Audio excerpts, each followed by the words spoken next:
Sebenarnya sih nggak ada yang namanya umpan bagus, itu nggak ada. Gue pastiin nggak ada.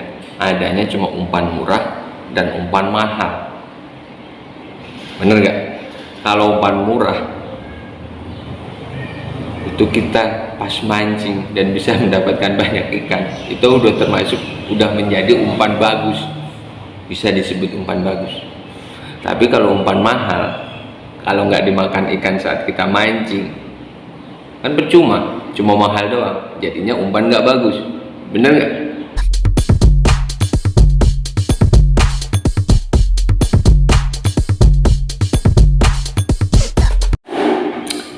Halo bro, assalamualaikum warahmatullahi wabarakatuh.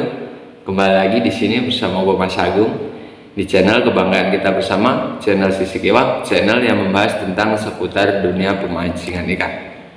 Untuk kesempatan kali ini gue bakal ngebahas ataupun berbagi tips dan trik khususnya buat mancing ikan mas buat para angler pemula. Seperti pada umumnya banyaklah faktor-faktor yang mempengaruhi suksesnya atau boncosnya di saat kita mancing ikan mas. Gue sendiri pun juga sering yang namanya boncos, tapi nggak begitu boncos-boncos amat. Ya minimal seekor dua ekor itu udah pasti bawa pulang lah, walaupun itu ikannya segede jempol kaki gitu kan. Nah dari berbagai pengalaman gue saat turun atau mancing ikan mas, khususnya harian saja gitu kan, itu gue bakal berbagi nih tips dan triksnya, apa aja sih faktor-faktornya itu. Nah untuk itu gue mohon kalian nonton video ini sampai full, walaupun ya cuma sekedar tips dan triks lah. Nanti kalian bisa ngambil sisi positifnya dan kalian bisa praktekkan di empang saat kalian mau mancing ikan mas. Langsung saja. Nah yang pertama itu masalah lapak. Lapak itu walaupun nggak begitu pokok, tapi itu sebenarnya ya bisa dibilang bagian dari faktor pendukung. Ya empang segitu luas, semisal kita itu dapat lapak yang jong, ya tetap jong, kan seperti itu. Nah untuk masalah faktor lapak, semisal kita pas mancing harian, kalau untuk pas masalah kita mancing lomba kan itu udah dikocok ya lapaknya, itu kita nggak bisa nentuin sendiri. Kalau pas mancing harian kalian bisa nentuin lapak. Kalaupun semisal kalian di empang atau mancing di empang yang empangnya itu pisah, antara empang buat mancing harian sama mancing lomba itu empangnya berbeda, itu kalian bebas, itu biasanya kan nggak disekat-sekat nih, kalian masih bisa nimbrung nih. Di mana pemancing mendapatkan ikan, di mana pemancing itu melihat banyak perpesan ikan, kalian masih bisa nimbrung. Yang penting nggak mengganggu satu sama lain. Tapi kan kalau semisal kita tuh mancing di empang yang empangnya itu antara empang buat lomba sama empang buat harian itu dijadiin satu empang di situ, itu udah pasti disekat-sekat. Itu kita udah nggak bisa ngeganggu gugat antara pemancing satu dan pemancing yang lain gitu kan. Makanya sebisa mungkin kalau kalian mancing di empang yang empangnya itu disekat-sekat, padahal itu buat mancing harian, kalian bisa mungkin pas datang kalian ngelihat dulu nih di mana nih yang sekiranya spot potensial, lapak potensial, lapak yang biasanya dipakai buat ngejar apa namanya, dipakai buat ngumpul ikan, kan seperti itu. Biasanya lapak sekian itu pasti ada itu, lapak-lapak potensial.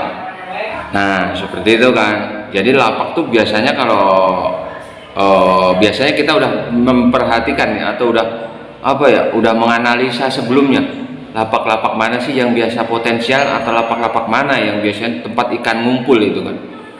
Walaupun nggak selamanya di situ, tapi kan seenggak-enggaknya kita itu udah tahu kebiasaan ikan tuh ada di situ, di bagian itu kan, seperti itu. Biasanya ditandai dengan apa ya, banyak perpesan itu tandanya ikan ngumpul di situ. Itu biasanya yang tanda paling utama itu adalah perpesan ikan mas.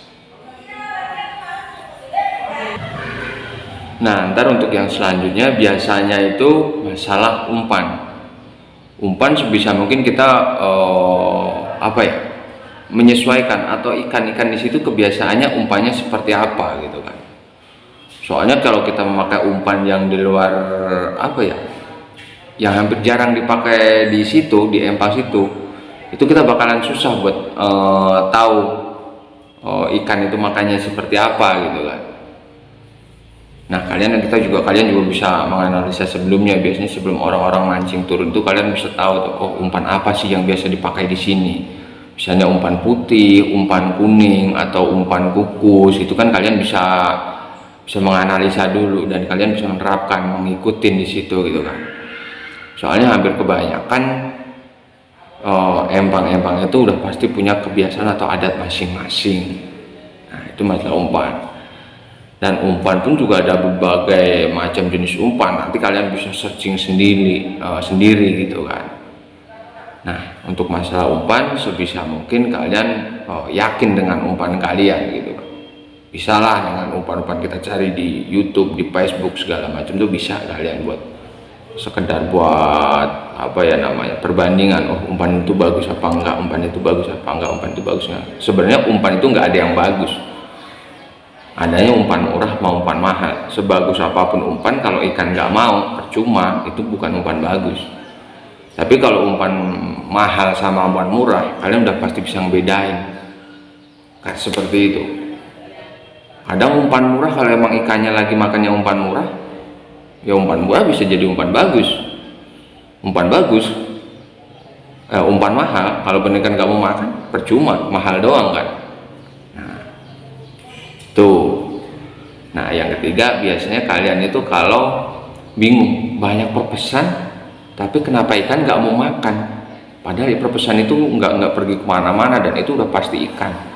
Itu bisa jadi beberapa faktor. Pertama, itu ikan-ikan lama yang biasanya mocel atau bekas kena kail. Yang kedua, ikan mabuk karena kena esen.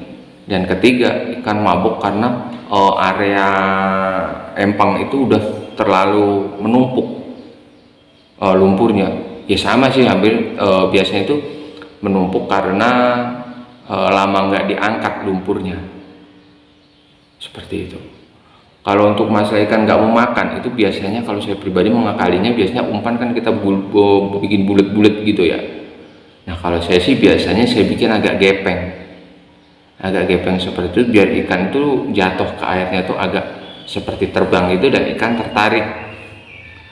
Nah seperti itu. Soalnya kalau untuk solusi gimana sih cara memancing ikan mas yang susah makan karena faktor kena kail, ya itu juga susah. Lebih baik bawa ke dokter dulu biar sehat ikannya itu. Soalnya apa, kalau ikan sakit itu emang kebiasaannya lama untuk balik makannya tuh lama. Itu yang pertama, itu pasti lama.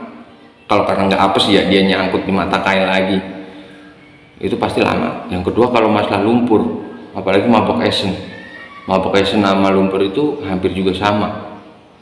Paling enggak kalau ini minimal dikuras airnya, diganti airnya sama pemilik empang, kalau enggak dikeruk tuh lumpurnya. Itu yang beberapa faktor kenapa sih ikan pada ngumpul di situ banyak perpesan tapi nggak mau makan, kan seperti itu. Nah biasanya kalau untuk masalah umpan itu secara garis besar dan hampir umumnya itu diterapkan oleh para pemancing. Itu kalau buat ikan rame, itu kalian bisa membuat umpan dengan dominan berbau amis, beraroma amis ataupun gurih. Itu hampir disukai oleh ikan-ikan emas berukuran ya sekilo 4, sekilo 5, sekilo 6 lah. Itu udah hampir secara garis besar para pemancing itu seperti itu. Kalau buat mancing ikan mas rame, biasanya umpan dominan berbau atau beraroma amis.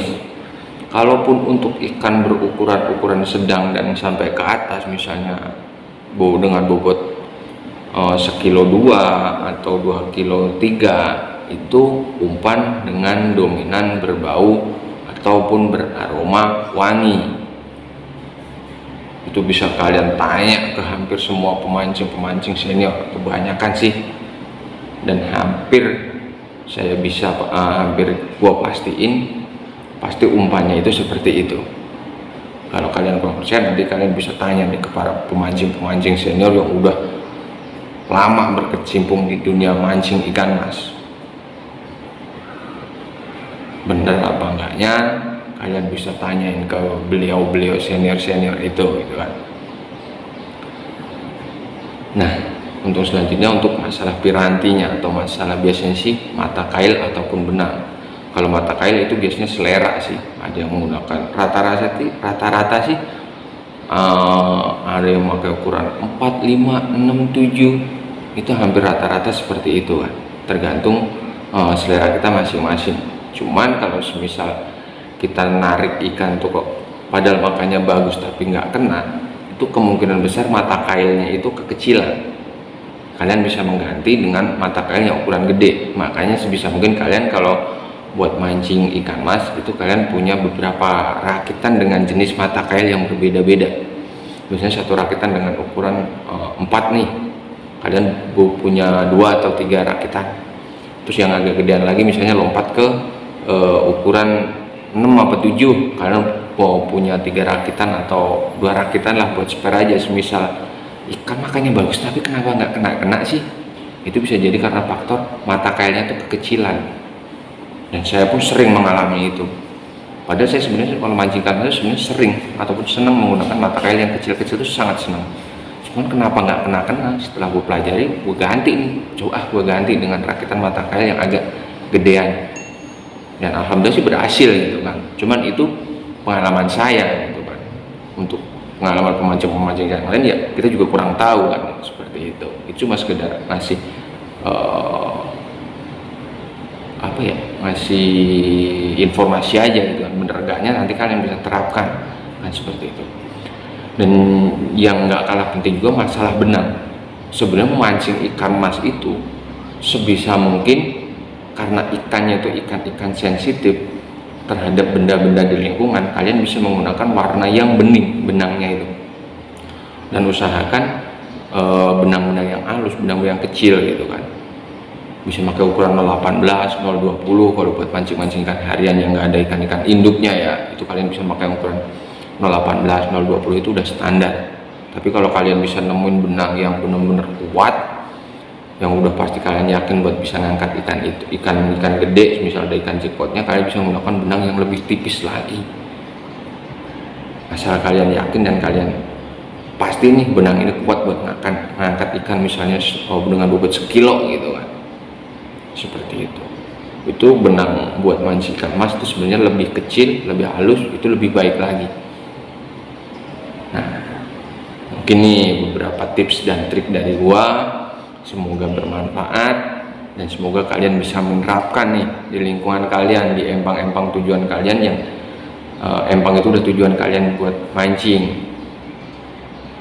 Buat kalian yang apabila menyukai video ini, kalian bisa mengambil sisi positifnya, dan apabila kalian mau menerapkan itu, coba kalian terapkan di saat kalian di saat kalian mancing ikan mas. Cukup sekian dari gua, semoga bermanfaat buat kalian. Sekali lagi gua berpesan, gua mohon dukungannya dengan cara like, komen, subscribe, serta bagikan di akun sosmed kalian. Semoga akun kecil gua ini bisa berkembang menjadi akun yang besar, dan bisa gua bisa lebih semangat lagi buat berkarya dan berbagi pengalaman, khususnya buat mancing ikan mas. Oke, cukup sekian dari gua. Salam ceprot.